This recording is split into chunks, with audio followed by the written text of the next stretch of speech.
Oi pessoal, tudo bem? Estamos de volta com nossos vídeos aqui da parte de fabricação, né? Com mais uma dúvida, né? Que uma colega estava perguntando referente à parte de movimentos, né? De corte, né? Tinha visto alguns vídeos aqui no canal e estava com a dúvida no que diz respeito ao deslocamento, né? Voltado ali à parte de torneamento. E essa dúvida é muito comum, né? A gente já comentou aqui algumas vezes no canal, acho que faz um tempo isso, né? Que a gente comentou, tem um vídeo falando sobre isso, mas vamos aqui reforçar. Então, qual é a dúvida? Vou dar um zoom aqui. Por exemplo, aqui tem a peça, né, o desenho de uma peça. E tem esse diâmetro maior aqui com 60 milímetros e tem esse outro menor aqui com 25. Né? Então, numa usinagem, seja CNC, convencional, enfim, não importa. Você está lá com a peça com diâmetro 60, você vai precisar fazer os movimentos efetivos de corte para poder tornear, obviamente, e chegar naquele diâmetro final ali que é 25. Só que acontece, né? O torneamento ele é um processo por revolução, né?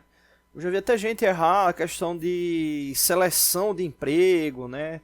Referente a isso, né? O torneamento é um processo que é aplicado à fabricação de peças cilíndricas.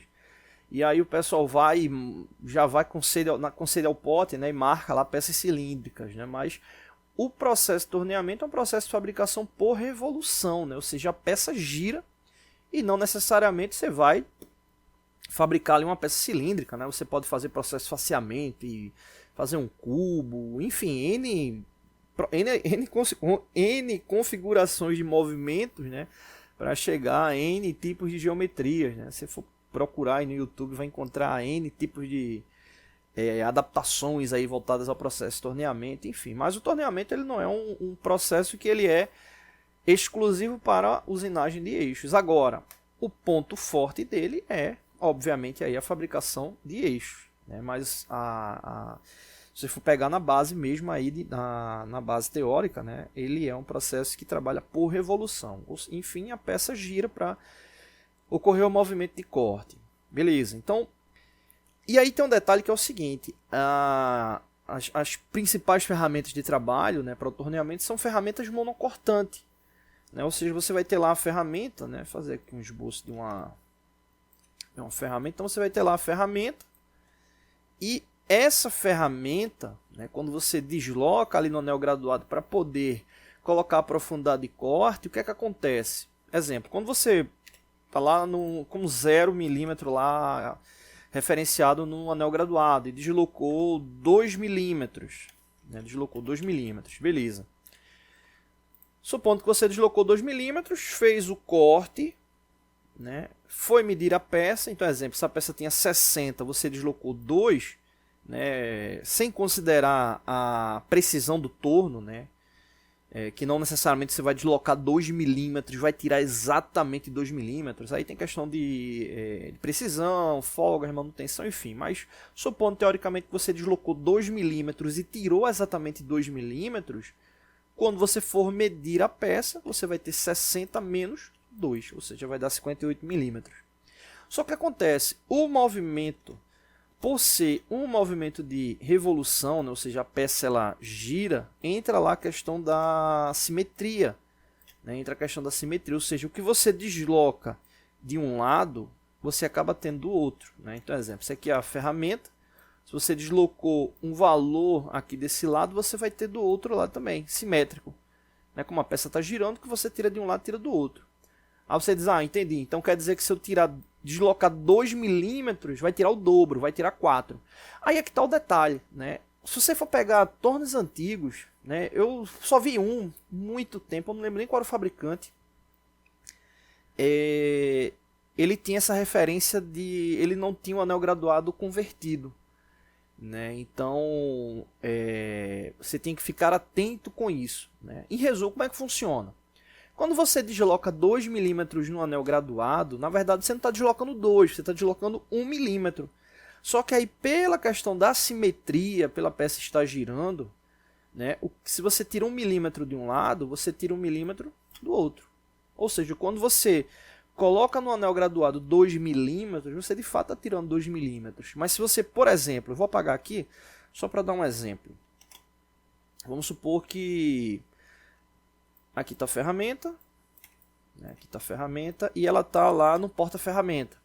Então, se você por acaso pegar um relógio comparador, colocar ali na face, né, da torre porta-ferramenta e deslocar 2 milímetros no anel graduado, você vai ver que no relógio comparador ele só vai deslocar 1 milímetro. Né? Ou seja, ele deslocou 1 milímetro, mas pela questão ali da simetria, ele tira 1 milímetro de um lado, 1 milímetro do outro. Então, nesse caso aí, vai para 2 milímetros. Né? Então, eu trouxe só esse contexto para trazer a base ali da dúvida, né, que a colega teve. Né? Tipo, a dúvida era o seguinte, então, exemplo, um caso como esse aqui, que é de 60 milímetros o diâmetro inicial, vai ficar com 25, ou seja, você tem uma diferença ali de 35 milímetros. E aí trazia a seguinte pergunta, né? Tipo, supondo que cada movimento de corte, a profundidade é de 5 milímetros, né? Quantos movimentos serão necessários? Né? E aí ela acabou se confundindo, né? Por causa dessa questão da simetria. Então, exemplo, se você tem 60 para 25, que vai dar uma diferença ali de 35 milímetros, né? E você vai ter profundidade de corte de 5 milímetros, como o anel graduado ele já é convertido, não tem mistério, né? Para resolver é só pegar 35 e dividir ali por 5, né? Ou seja, nesse caso aí vai dar 7, né? Ou seja, 7 movimentos efetivos de corte, não tem pegadinha. Né? Não tem pegadinha, ou seja, são 5 milímetros mesmo, porque está tirando 2,5 de um lado, 2,5 do outro. Né? Então, exemplo, quando você fizer o primeiro movimento e colocar 5 milímetros no anel graduado, 60 menos 5 vai dar 55.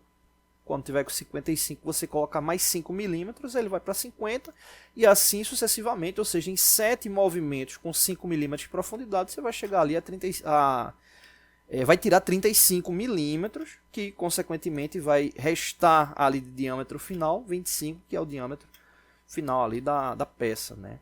Então ela acabou se confundindo por causa dessa questão da simetria. Né? Mas volto a ressaltar que nos equipamentos isso aí já vem convertido. Né? Mas se você quiser fazer o teste com o equipamento, dá para fazer essa análise ali com o anel graduado, que você vai ver quando deslocar, exemplo, 1 milímetro. Por exemplo, se você quiser tirar 2 milímetros de profundidade de corte, você vai ver que está deslocando apenas 1 milímetro. Né? Então fica sempre essa relação ali pelo dobro, tá bom? Então é isso. Não deixe de se inscrever no canal, todos os dias vídeos novos.